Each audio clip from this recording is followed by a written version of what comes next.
السلام عليكم يا احلى متابعين كديرين لبس عليكم. اش خبركم مع رمضان؟ حاولتوا معاه ولا حاول فيكم؟ ان شاء الله تكونوا بخير وبالف خير ويلقاكم فيديو ديالي في اتم الصحه والعافيه يا ربي. كما كتشوفوا معايا اليوم فيديو جديد وشهيوه جديده. كما كتشوفوا غادي نقدم معكم واحد التحليه كتجي زوينه بزاف بزاف مشبعه غنيه بالفيتامين، كتنفعك للسحور وغادي تبقى شاده عليك النهار كامل ان شاء الله. زوينه وخفيفه وندوزو باش تعرفوا على المقادير. بسم الله على بركه الله. غادي ندوزو للمقادير، هما مقادير بساط. انا هنايا نكهتها بلافوكا، نتوما عندكم اي فاكهه ضيفوها ماشي مشكل. المهم انا هنايا اختاريت نديرها بلافوكا باش يعطيني داك اللون بيستاجي خضيضر، صراحه جات زوينه. عندي هنايا واحد نص لافوكا، عندي هنايا المكسرات اللي هي اللوز وشويه الكركاع، وغادي في الاخر غنضيف معاهم شويه الجلجلان. عندي هنايا السكر على حسب الذوق، واحد فاني، عندي نشا الذره او مايزينا، وعندي الحليب. ندوزو هنايا بناخدو اي خلاط عندكم، خلاط كهربائي بطبيعه الحال، اللي غادي نخلطو فيه ونطحنو فيه هذاك الحليب مع لافوكا باش نحصلو على واحد العصير اللي يكون مطحون مزيان. غادي ناخد هنايا 3 الكيسان، وانتم على حسب الافراد ديال العائله ديالكم تاخدوا الحليب على حسب القياس. شحال بغيتو ديروا، واش 4 الكيسان ولا 3 الكيسان؟ انا هنايا هاد الكيسان اللي درت فيهم قدمت فيهم شويه كبيبرين. نتوما الا بغيتو ديروا تاخدوا هادوك ديال التحليه الصغار ديروهم لكم الاختيار. المهم في التقديم راه كل واحد فاش يقدم ماشي مشكل. المهم هما المكونات صراحه زوينه هكايا، تنوعوا بها هكا الطبيله ديال الفطور ولا ديال السحور، صراحه زوينه وكتشبع. غناخد 3 الكيسان كما كتشوفوا معايا، وغنزيد عليهم هذاك قطع ديال لافوكا وندوز نطحنهم. وهانتوما معايا حتى لاخر الفيديو، وخليكم الصراحه غتعجبكم بزاف بزاف هاد التحليه اللي غنقدم معكم. بعد هنايا ما طحنت العصير، طحنت الحليب والافوكا، غنزيد معاهم 2 معالق حتى 3 معالق ديال المايزينا او نشا الذره. تبارك الله راه كلشي كيعرف يصايب التحليه، اما تضيفوا هكا نشا الذره او تضيفوا فلون بالنكهه اللي بغيتو.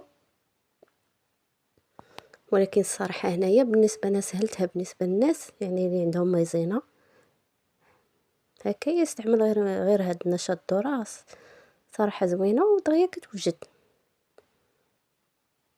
غنبقى نخلط، نستمر هكايا نخلط في ديك مايزينا باش ما تكتلش معايا وما ديرش تبقى ليا في القاع ديال الكاسرونه. حركها مزيان وندوز نحطها على النار، على نار مهيله بطبيعه الحال. نبقى نحرك مع التحريك حتى يختار ليا داك الخليط اللي عندي. وهنايا نقدمها كما كتشوفوا معايا في كيسان اللي غادي نقدم فيهم التحليه. نوزع الخليط عليهم هكا بالتساوي ونخليهم في الثلاجه المده اللي غادي يشد معايا داك الخليط، باش ندوز ندير الطبقه الثانيه اللي هي غادي تكون بالمكسرات. صراحه صدقوني جربوا هاد التحليه على حسابي، غادي تعجبكم بزاف وبنينه الصراحه البنات.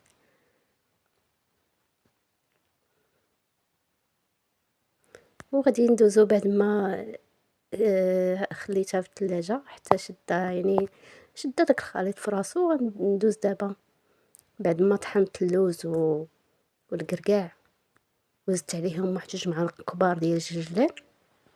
صراحه الجلجلان حتى هو زوين، كيعطي واحد المذاق واحد القرمشه للتحليه زوينه بزاف. وهنايا كنوزع هاد الخليط هنايا على الكيسه اللي عندي، الطبقه الثانيه اللي عباره على المكسرات هكا، ونحاول نقاد باش ما يهبطش ليا داك الخليط. البنات راه نسمت هاد المكسرات نسمتهم ب2 معالق ولا معلقه ديال الزهر، غير باش تجي فيهم ديك الطعم ديال الزهر، كيجي واعر واعر وكيتواتى مع هاد المذاقات اللي قدمت معكم اليوم. ونبقى نستمر على هاد الشكل حتى نعمر، ندير كاع داك الكميه اللي عندي نديرها في الكيسان. ونزيد الطبقه الثانيه اللي تكون هي بنفس الخليط. صراحه كيجي داك اللوين بيستاجي واعر البنات وزوين، حتى في الحطه كيجي واعر. هنايا قدو داك الطبقه الثانيه قدوها مزيان باش ما ديروش الغلط اللي درت انايا، يعني دار ليا الخليط نزل ليا لتحت، ولكن ماشي مشكل. المهم بقى كتبان ديك الطبقه الثانيه راه كتبان على هكا. ونعمرهم وبعد ما بردوا تبارك الله جاو زوينين على هذا الشكل هذا كما قلت لكم، جاو واعرين البنات. وهذا اللون اللي كنت بغيت هو هذا، هذا اللون زوين بزاف بزاف.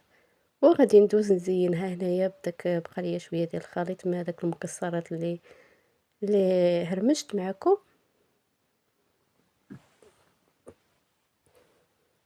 غادي نزين هكايا، والتزيين كيبقى على حسب الاختيار. نتوما راه الفكره من عندي وابديعوا تبارك الله، راه البنات تيعرفوا كلشي دابا كيعرف، يعني هكايا تبدلوا الافكار. راه فكره كاينه، ولكن الانسان ابداع ابداع ابداع ديما. البنات ابدعوا تبارك الله عليكم، راه كلشي كيعرف ما شاء الله عليكم. المهم انا حبيت نشارك معكم هذه التحليه وتجربوها ان شاء الله وغادي تعجبكم كما عودتكم دائما.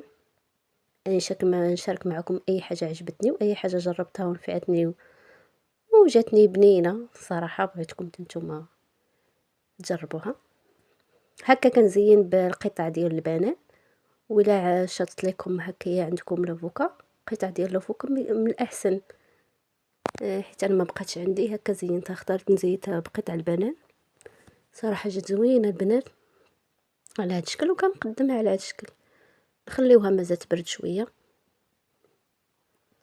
غنرد نرجعها الثلاجه مازال تبرد. كده تشوفوا كتجي واعره وبصراحه واعطيه المنظر، يعني المنظر كيشهي. كتقولي شنو فيها، والصراحه كتستاهل التجربه وكتستاهل يعني تذوقوها على هذا الشكل هذا. وهذا هو الفيديو ديال اليوم.